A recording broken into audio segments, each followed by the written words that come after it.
So I started my career 17 years ago, and my decision was to work in the renewable energy sector just after my studies. And so I started for the production of electricity, of green electricity. So during 7 years, I was in charge of developing and investing in large solar PV and large wind farm projects.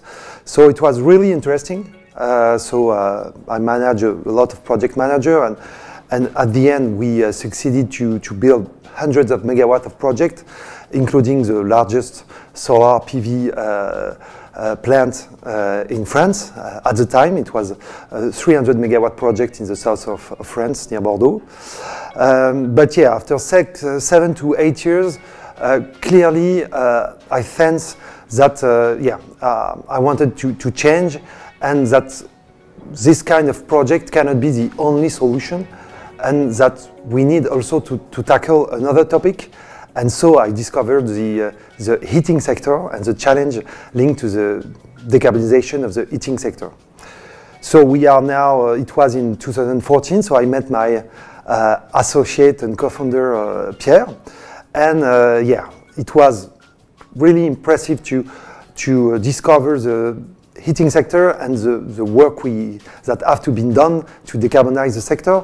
The first barrier we have to overcome when we are talking about decarbonizing the heating sector is clearly the lack of knowledge about the size of the challenge. Clearly, there is a small sentence that we are using. I think it tells a lot. It's heat is half, meaning that the heating sector is the half of the energy consumption in the world. So clearly it is maybe the major topic to address in terms of decarbonization. And today, clearly it is not the case. We have, for example, in Europe, started with the decarbonization of electricity. And clearly, in terms of heating, we are very late in terms of development of renewable solutions. So this is clearly the first barrier to overcome, say, this knowledge. The decision maker, private and public, are now changing, but it takes time. But clearly, still today, it's very often that when we are talking about renewable energy, you are only talking about electricity and not about the heating sector. So the other main topic, the main barrier to overcome, is linked to the complexity of the topic. Compared to electricity, for decarbonizing the heating sector, we don't have a global, national and international grid with electrons that go at light speed, and when you can plug and play some wind farms and some solar PV farm. We need to decarbonize site by site, industrial site by industrial site, each city, even each building, 1 kilowatt-hour at a time. And clearly, it's more complicated. So, because we need to find a specific solution for every user. So this is the main difference compared to electricity. So it's logical that we have started to decarbonize the electricity sector, the production of electricity, and now it's really important that we focus our energy on decarbonizing the heating sector. So NewHeat, we are a supplier of renewable heat and one of the leaders in solar heat supply. So our job as NewHeat is to develop, design, build, and operate large thermal plants using only renewable technology to deliver to large heat consumers. So we have two types of clients, two types of heat consumer that we consider as clients: industrial sites to decarbonize the processes, and the heating networks. So we are targeting projects and consumers that are consuming more than 20 gigawatt-hour per year. We have defined ourselves our merit order of technology. So the idea is to use the most efficient technology in terms of environmental value, but also the most sustainable. So first, the idea is to use heat recovery. as most as we can. When we are looking at industrial sites, there is a lot of heat that we can recover. So this is the first step. Then we are talking about solar thermal and geothermal energy. We are using this kind of free energy without consuming any resource. So this is the second step. And the third step is then, if we don't have enough with the first two steps, then we can use biomass or biogas, which are by definition not infinite. So we will not have enough biomass to decarbonize the whole heating sector. Then we are also using some solution of electrification, but only to optimize the global system. So the idea is not to to change the problem from the heating sector to the electricity sector. So there is already a lot of challenge in the electricity sector that needs to be decarbonized. But for the heating sector, we can use electricity to maximize and to optimize global systems, and for example with heat pumps. And then, and maybe it's the most important, we are using more and more storage solution, and I think it is a very important aspect and maybe one of the main forces of renewable heat. We can store heat at a very competitive price, and then thanks to this solution we can optimize global system and really tackle the topic of decarbonization on industrial sites and heating networks. In terms of technology, at NewHeat, internally, we don't have developed our own technology. We are working with every kind of technology supplier, Our know-how at NewHeat and what we have decided to develop internally, in terms of R&D, in terms of internal know-how, is about the system. So we use different technology to build and to design a global system that will be the best for the client. And so to do so, we have invested a lot in, for example, the modeling tools, dynamic modeling tools, thermo-hydraulic modeling tools. So I'm very happy to say today that we have maybe one of the most,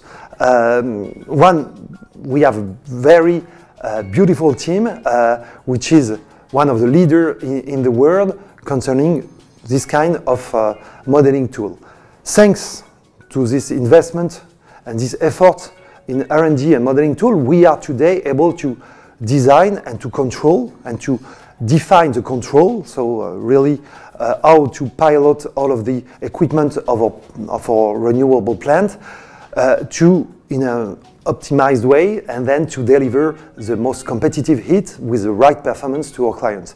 So clearly this technical know-how is very important for us, but we don't have really a technology. It's more know-how on the system and the global piloting on the renewable heat plant. Then maybe what is also very important is the approach. Our approach is very specific because our model is to own the asset and sell the energy to the client. So we are not selling any technology, any plant, we are selling heat. And heat that is directly competitive in the pipes of our clients. So for me and for us at NewHeat, this approach is really a game changer. Why? Because all objects of these large renewable heat plants are pretty complex, and today the industrial guys or the heating networks, they need to have their resource to invest in their process, and clearly it is not the job to invest in this kind of asset that needs also specific knowledge to operate, and that is exactly what we are doing at NewHeat. So this approach has really the potential to be a game changer and to develop the market of this large heating plant, especially for solar thermal, which is really not easy to operate and to design. Our goal is to offer more complete, more competitive, more sustainable heating solutions, decarbonization solutions to our clients. So to do so, we are combining more and more different technology. To give you an example, the first large solar thermal plant we've built connected to a melting site an industrial site that is producing malt. With the only solar thermal field, we were decarbonizing around 20% of the site. Today, with a combination of heat recovery, solar thermal, and heat pumps, we are targeting 80 to 90% of decarbonization. That is exactly our future and where we want to go. So this combination needs also these modeling aspects to be developed, and the controls, the piloting of the plants need to be developed, and that's exactly what we are currently doing at NewHeat. Another topic is about the storage of energy. We are putting a lot of energy in developing a new solution for heating storage solution, especially for interseasonal storage, long-term storage. So to store heat more than a few months. And especially we are targeting the technology of pit thermal energy storage, PTES, which is in principle kind of simple. So the idea is you have a big hole of a few hectares and a few tens of meters of depth, and you put water in it, and you are heating this water during the summer period, for example, with a large-scale solar thermal field, or, I don't know, maybe with some waste heat from waste heat plant. So you store this energy, and you can keep it warm during 6 to 8 months, and then you are using it during the winter period, for example, to deliver to district heating networks. So this kind of solution, they already exist. They have been developed, for example, in Denmark since 10 years. There is some references, and they are working. It's pretty low-tech, exactly what we've said before. The technology itself exists. The complexity is more in the system, in the global design and piloting. So today at NewHeat, we are proposing this kind of solution to our client. And again, it's a real game changer, because we can target very high coverage ratio part of energy that we decarbonize for our clients. So this kind of pit storage can be really a game changer. And to finish also another topic, it's about the topic of the sector coupling and all of the question around the power to heat. With this kind of storage solution, we have a really interesting tool in terms of flexibility. It is today a very important topic in the electrical decarbonization, how to store electricity. We know it costs a lot, it's complex, but for the heating sector, we have this chance that we can store heat below 100 degrees with water, hot water. It's very competitive and no problem for the environment. In terms of resource also, you don't need too much metals or different kind of resource. So it's easy to develop, and we can store a lot of energy. We are discussing about tens of gigawatt hour of energy that can be stored in this kind of storage. And yeah, clearly we see a huge potential in using this storage solution to be flexibility, to bring flexibility to the electrical network. So in terms of collaboration, of course, like I said before, we are not doing that. We are not technology provider, so we are, of course, working with all technology provider. Also, at NewHeat, even if we have internalized our own engineering, we need some partners on different parts of our project. So we are used to work with different engineering companies. Technology provider, I already said. So clearly, yeah, we are open to all kinds of collaboration. Say welcome, and let's join forces together. Clearly, our competitors are fossil fuels. The market is huge. There is a lot of solutions to find for every client. So there is no real competition outside of fossil fuel, which are the main competitors. So let's join forces together. Then maybe a few tips based on our small experience since a few years that we are trying to develop our offer on the renewable heating sectors. First, I think really invest some time on the technical know-how. Clearly, our topic of heating is complicated, and you need to really have a deep understanding of the technical aspect of your project to be sure to deliver the right performance in the long term to the client. So for me, really important to have in-house this capacity to understand deeply the technical aspect of the project. And then the other topic, I would say, is to find some shareholders that have a long-term vision. Clearly, we are starting a journey to decarbonize the heat. It will take some time. It will not be easy.